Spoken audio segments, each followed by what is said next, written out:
नमस्कार, मी रवी कुमार. जवाब तो आपको देना होगा बोल सरकार या सदरात 85व्या खास एपिसोड मध्ये आपलं स्वागत. कसे आहात आपण? मजेत ना? मजेत राहा, हिट राहा, फिट राहा आणि हो आरोग्याची काळजी घ्या. चला तर मग विषयाकडे वळूया. आजचा विषय आहे, काल 1 मेला महाराष्ट्र दिना दिवशी मुंबई पुणे एक्सप्रेस हायवेवरच्या मिसिंग लेनचं उद्घाटन झालं आणि हे उद्घाटन पाहण्यासाठी लाखो पुणेकर, लाखो मुंबईकर त्या हायवेवर ताटकळत उभे होते. हे सारे साक्षी आहेत त्या मिसिंग लेनच्या उद्घाटनाचे. भर उन्हामध्ये यांना ताटकळवणारे ते जे कोणी नियोजन करते असतील त्यांना थोडी शरम वाटायला हवी होती. मागे तुम्ही पाहिलात, जवळपास मला वाटतं 32 तासांसाठी मुंबई पुणे एक्सप्रेस वेवर एक प्रचंड ट्रॅफिक झाली होती. त्यावेळेस त्याला गॅस टँकर उलटला होता. अशा प्रकारचे अपघात सांगून घडत नाहीत. पण यावेळेस ज्यांनी कोणी हे नियोजन केलं सरकारमधल्यांनी, त्यांना थोडी शरम, लाज, लज्जा, शरम असायला हवी होती. कारण जवळपास 7 ते 8 तासांपेक्षा जास्त गाड्यांना थांबवून एखाद्या हायवेचं उद्घाटन करणारे हे जे कोणी नियोजन करते असतील त्यांना ते खरं तर शिक्षेस पात्र आहेत. भर ऊन, भर दुपारचं ऊन, गाड्या बंद पडतायत. गाड्या किती वेळ चालू ठेवणार? काही गाड्यांमध्ये इंधन असेल नसेल, परिवार आहेत, वयोवृद्ध माणसं आहेत, जेवण खावण नाही, पाणी विचारणारं कोणी नाही. अशामध्ये यांनी उद्घाटनाचा घाट घातला. मला नवल एका गोष्टीचं वाटलं, ज्या वेळेस उपमुख्यमंत्री एकनाथ शिंदे वरून म्हणतायत, आम्ही वरून पाहिलं, प्रचंड ट्रॅफिक आहे, पटापट आपला कार्यक्रम झाल्यानंतर, काय त्यांचं वाक्य मी तुम्हाला तो व्हिडिओ दाखवेल, हा कार्यक्रम झाल्यानंतर ह्या गाड्यांना पटापट सोडा. असे नाही म्हणाले की आपला कार्यक्रम होत राहील, या गाड्या पहिल्या सोडून द्या, एक लेन मोकळी करा, ह्या गाड्या सोडून द्या. अजिबात नाही म्हणाले. ते म्हणाले आपला कार्यक्रम झाल्यानंतर ह्या गाड्या सोडा, त्यांच्याकडून टोल घेऊ नका. मायबाप सरकार, फार मोठे उपकार झाले तुमचे, त्यांच्याकडून टोल घेऊ नका म्हणाले. 7 तास जर ट्रॅफिक मध्ये ताटकळवल्यानंतर तुम्हाला जर टोल घ्यायची सुद्धा इच्छा असेल तर तुम्ही मेलेल्याच्या टाळूवरचं लोणी खाणारे आहात. तुम्ही हे मायबाप सरकार जे आहे ना, हे मेलेल्याच्या टाळूवरचं लोणी खाणं. आणि तुम्हाला एक गोष्ट सांगतो, ज्यांनी त्या हायवेवरून त्या दिवशी प्रवास केला त्यांनी खरंच सांगायचं, त्या दिवशी एवढ्या ट्रॅफिक मध्ये उभे राहून सुद्धा वरती यांचे स्कॅनर चालू होते. यांच्या टोल नाक्यातून ज्या गाड्या पास होत होत्या सर्व गाड्यांचा टोल कट होत होता. म्हणजे किती हे गेंड्याची कातडी सुद्धा लाजेल इतक्या घाणेरड्या कातडीचं हे सरकार आहे. त्या 7 तास ताटकळ्यांनी टोल भरला. काय म्हणावं? मी तुम्हाला एकनाथ शिंदेचा तो व्हिडिओ दाखवतो. मला त्या जे कोणी नेटकरी आहेत, जे कोणी सोशल मीडियावर 20 पैशाने या कमेंट चालवतात, त्यांनी त्याच्यात एकनाथ शिंदेची तारीफ करावी. म्हणे बघा एकनाथ शिंदे कसे जनतेतले आहेत, कसा जनतेविषयी कळवळा आहे. त्यांनी सांगितलं गाड्या ताबडतोब सोडून द्या. अरे थोडी तरी वाटायला हवी रे आपल्याला कुठेतरी. आपण ह्या गाड्यांना, म्हणजे तुमची तारीख चुकली, तुमची वेळ चुकली, कारण तारीख शुक्रवारची, सुट्टीचा दिवस, लोक प्रवास करतायत, आपापल्या गावांना प्रवास करतायत, कोकणापर्यंत प्रवास करतायत.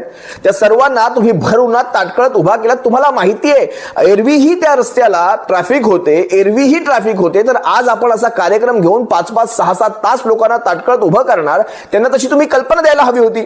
त्यांनी कदाचित तो रस्ता टाळला असता, दुसरा जुना हायवे घेतला असता किंवा इतर हायवे घेतले असते. तुम्ही जाणीवपूर्वक त्या लोकांना तिथे तुमचा कार्यक्रम दाखवण्यासाठी त्यांना ट्रॅफिक मध्ये ठेवलात.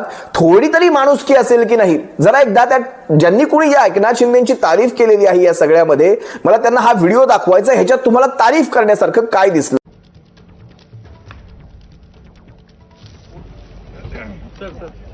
फुल आम्ही वरून बघितलं, फुल ट्रॅफिक जाम आहे एकदम. नंतर तर कार्यक्रम झाला लगेच सोडू, पण तोपर्यंत इथून सोडू द्या.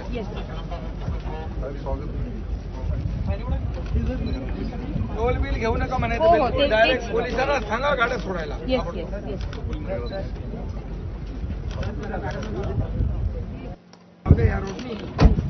ते इन्स्ट्रक्शन द्या की टोल पूर्णपणे सोडून द्या सगळ्यांना फ्रीमध्ये. आपले पोलीस उभे करायला. सर फुल आम्ही वरून बघितलं, फुल ट्रॅफिक जाम आहे एकदम. नंतर तर कार्यक्रम झाला लगेच सोडू, पण तोपर्यंत इथून सोडू द्या.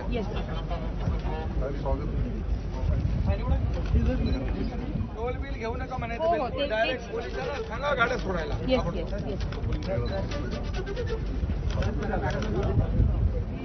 या रोडनी ते इन्स्ट्रक्शन द्या येस सर. की टोल पूर्णपणे सोडून द्या हो, सगळ्यांना टोलच्या फ्रीमध्ये. Yes. इमिजिएट आपले पोलीस उभे येस करायला येस येस सर फुल आम्ही वरून बघितलं, फुल ट्रॅफिक जाम आहे एकदम.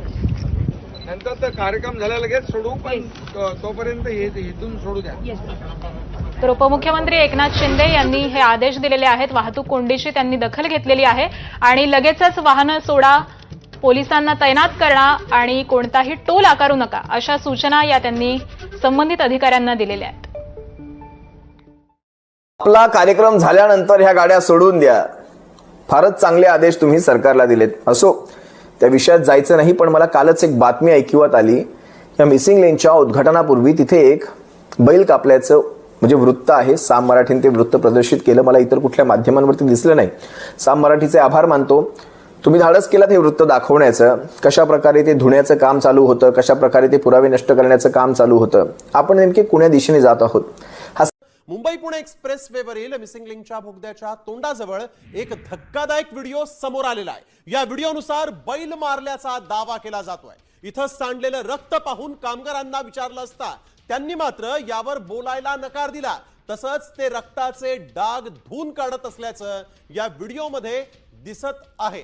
विशेष म्हणजे काही दिवसांपूर्वीचा हा सगळा प्रकार घडल्याचं या ठिकाणी समोर आलेलं आहे. या ठिकाणी बैल मारल्याच्या माहितीला एका वरिष्ठ अधिकाऱ्यानं नाव न सांगण्याच्या अटीवर दुजोरा दिलेला आहे. तर दुसरीकडे कामगारांनी बैल मारल्याचं सांगितलं जात आहे. त्यामुळे याबाबत या परिसरामध्ये उलटसुलट चर्चा रंगली आहे. कोणताही पंचनामा नाही, कोणती कारवाई नाही, केस नाही, इन्व्हेस्टिगेशन नाही, काहीच नाही. हा मुंबई पुण्याचा जो नवीन मिसिंग लिंकचं जे काम चालू आहे, तो हा लोकेशन आहे. एक खाली खोपली वगैरे बघू शकता तुम्ही. या ठिकाणी काय झालं होता ते तुम्ही सांगा. इधर क्या हुआ था? तो तुमको इधर साफ करने के लिए कौन बोला? कौन साफ बोला? इधर कोई पुलिस बिलिस आए थे? कब आए थे? आधा घंटा हो गया. यहाँ पे रात को बेल काटा गया. बेल जो ये कोणताही पंचनामा नाही, कोणती कारवाई नाही, केस नाही, इन्व्हेस्टिगेशन नाही, काहीच नाही. हे पूर्णपणे चुकीचं आहे.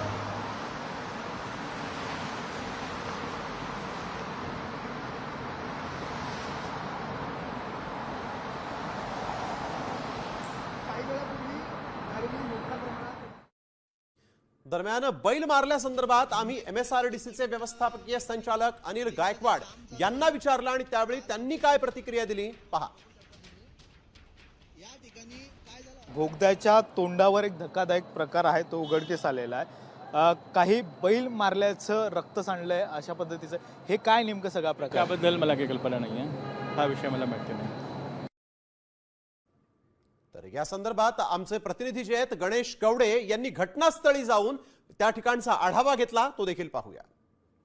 मुंबई पुणे मिसिंग लिंक वर आहे एक व्हिडिओ आहे, तो सध्या व्हायरल होतोय आणि या व्हिडिओमध्ये एक धक्कादायक प्रकार आहे तो झालेला कळला जातोय. कारण की जो पहिला बोगदा आहे ज्या ठिकाणी सुरू होतो आणि त्याच ठिकाणी बैल मारल्याचा प्रकार आहे तो दिसून येतोय. आणि ह्या बैल मारल्याच्या प्रकारानंतरून या ठिकाणी काही कर्मचारी होते, त्यांना या सगळ्या संदर्भात आहे ते विचारणा केली असता या पद्धतीचं कुठलीहीच माहिती नाही अशा पद्धतीने देखील त्या कर्मचाऱ्यांकडून सांगितलं जात आहे. आणि ज्यावेळेस खरं तर हे सगळं साफ करायला लावलं होतं आणि त्यावेळेस हे सगळे डाग आहेत ते निर्माण झालेले पाहायला मिळतात साफ करतानाचेच. आणि त्याचमुळे जात आहोत. हा समाज म्हणून आपण कोण्या दिशेने जात आहोत, ही असे जर प्रकार जर घडत असतील, या वृत्तामध्ये नेमकं आता काय याच्यामध्ये तथ्य आहे शेवटी हे तपासात कळेल. पण जसे जर अघोरी प्रकार घडत असतील तर आपण आपला समाज नेमका कोण्या दिशेने चाललाय. मग त्या हे बैल कापण्यापेक्षा तिथे त्या खरात बाबाचं उष्णजल टाकायचं होतं, त्यानेही पवित्र झालं असतं सारं काही. आपण हिंदुत्ववादी, आपण विचार करा, बैल हा शेवटी गोवंश आहे ना. आपण बरं हे चला एखाद्या दुसऱ्याने कोणी केलं असतं, दुसऱ्या समाजातल्या कोणी केलं असतं तर मात्र गहजब माजला असता. पण आमचं ते कार्ट, दुसऱ्याचा तो काय म्हणतात, मी आता उलटच म्हणालो, आपला तो बाबे आणि दुसऱ्याचं ते कार्ट, आणि आता आपल्याला आपलंच कार्ट म्हणायला लागेल. जर हे असले प्रकार आपणच करणार असू, खरंच नवल वाटतं आपला समाज खरंच हा भाग आता संपत चाललेला आहे का. मी तुम्हाला आणखी एक व्हिडिओ दाखवतो. या व्हिडिओमध्ये मला खरं तर याच्यात राजकारण कुठे करायचं नव्हतं. एक चांगल्या गोष्टीचं उद्घाटन होतंय, सरकार कुणाची असो. बघा, शेवटी हे सारे प्रोजेक्ट्स जे असतात हे काही कुणा एका सरकारच्या काळात बनत नसतात. कुणाच्या तरी काळात त्याची सुरुवात होते, कुणाच्या तरी काळात त्याचा शेवट होत असतो. सरकार बदलत असतात. आता इथे 2017 साली खरं तर ह्या मिसिंग लिंकची सुरुवात झाली. पायाभरणी 2017 साली झाली. त्यावेळेस मुख्यमंत्री देवेंद्र फडणवीस होते. तुम्हाला आणखी एका गोष्टीची आठवण करत होतो. ज्या देवेंद्र फडणवीसांचा जो प्रोजेक्ट होता समृद्धी हायवेचा, त्याचं संपूर्ण बांधकाम उद्धव साहेबांच्या काळात झालं. याचा अर्थ फक्त देवेंद्र फडणवीसांचं त्यात श्रेय असं होत नाही. कोविडच्या काळामध्ये ज्यावेळेस हे सरकार बदललं आणि उद्धव साहेब मुख्यमंत्री झाले, उद्धव साहेब स्वतः या कामामध्ये प्रचंड बारीक लक्ष त्यांचं असायचं. खरं तर सुरुवात जर करायची झाली तर इथून करावी लागेल.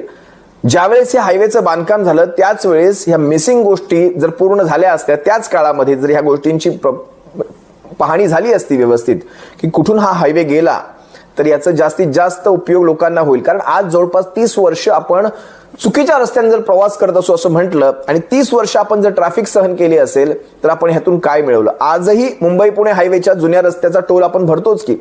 आज 30 वर्षांनंतर सुद्धा त्या रस्त्याचा जर आपण टोल फक्त मेंटेनन्सच्या नावाखाली भरत असू, तर त्याच वेळेस जर हा मिसिंग लेन झाला असता तर एवढ्या 7,000 कोटींचा चुराडा झाला नसता आणि 30 वर्ष आपण ट्रॅफिकचा सामना केला नसता. त्या गोष्टी आपण बाजूला ठेवूयात. गडकरींचं यश आहे ते गडकरींचं यश थोडं बाजूला ठेवूयात. आता तुम्ही पहा, या मिसिंग लेनला ज्या वेळेस उद्घाटनाच्या वेळेस स्वतः एकनाथ शिंदे, देवेंद्र फडणवीस तिथे बसले होते. एकनाथ शिंदेनी जाणीवपूर्वक याच्यामध्ये राजकारण करण्याचा प्रयत्न केला. एकनाथ शिंदे म्हणतात देवेंद्र फडणवीसांच्या काळामध्ये याचं कामात सुरुवात झाली आणि म्हणतात नंतर मधल्या काळामध्ये वर्क फ्रॉम होम करणारे आले आणि त्याच्यातच देवेंद्र फडणवीसांनी एक दुजोरा दिला. ते सगळ्यांना सांगायचे स्टे होम, स्टे होम. जरा ह्यांचे कुत्सित शब्द एकदा ऐका, त्याच्या पुढे मी माझं विश्लेषण करतो. यांच्या सगळ्या प्रश्नांना योग्य ते उत्तर देणार. जरा पहा हे कुत्सित. की पूर्वीच्या लोकांनी म्हणाले होते की होणार नाही, रद्द केला होता. जे होणार नाही तेच आपण करतो, याला महायुती सरकार म्हणतात. आणि म्हणून चॅलेंज त्यावेळेस मुख्यमंत्री महोदयांनी स्वीकारलं, अधिकाऱ्यांना बोलवलं आणि सांगितलं कसं झालं पाहिजे. आणि त्यावेळेस मग हे चॅलेंज स्वीकारलं आपण. मी त्यावेळेस MSRDCचा मंत्री होतो. तुम्ही सुरुवात केली, नंतर मग दुसरे लोक आले वर्क फ्रॉम होम वाले. मग त्याच्यामुळे थोडा थंड पडला. त्यांनी सगळ्यांना सांगितलं स्टे होम. मला एक साधा प्रश्न देवेंद्र फडणवीसांना विचारायचा आहे, महाराष्ट्राच्या मुख्यमंत्र्यांना विचारायचा आहे. बघा, राजकारण आपल्या बाजूला असतं, पण कोतमन जे असतं ना, कोतमन हे जनतेला कळतं. तुम्ही राजकीय सुडबुद्धीतून ही सगळी विधानं करता. तुमचे नरेंद्र मोदी, तुमचे पंतप्रधान त्यावेळेस सगळ्यांना घरी राहा, ते अमिताभ बच्चनचे ते मेसेज यायचे, हात धुत राहा, क्वारंटाईन राहा किंवा घराच्या बाहेर पडू नका जर जरूरत नसेल तर, आवश्यकता नसेल तर. ते काय सांगत होते? स्टे होमच सांगत होते ना. देवेंद्र फडणवीस आपला पंतप्रधान, आपला नरेंद्र मोदी त्यावेळेस काय सांगत होते? स्टे होम सांगत होते. मग उद्धव साहेबांनी काही वेगळं सांगितलं. केंद्राचे आदेश आपण पाळतो की नाही राज्य सरकार? स्टे होम सांगितलं. स्टे होम कशासाठी? तर लोकांसाठी, जनतेने बाहेर पडू नये. तुम्हाला मंदिरं उघडायची होती त्या काळामध्ये, तुम्हाला सारं राजकारण करायचं होतं. तुम्हाला कोवॅक्सिन असतील, कोविशिल्ड असतील किंवा तुम्हाला रेमडेसिवीर असतील, तुम्हाला आयसीयू मशीन असतील, तुम्हाला ऑक्सिजन असेल, हा सारा इतर राज्यांना द्यायचा होता, महाराष्ट्राला द्यायचा नव्हता.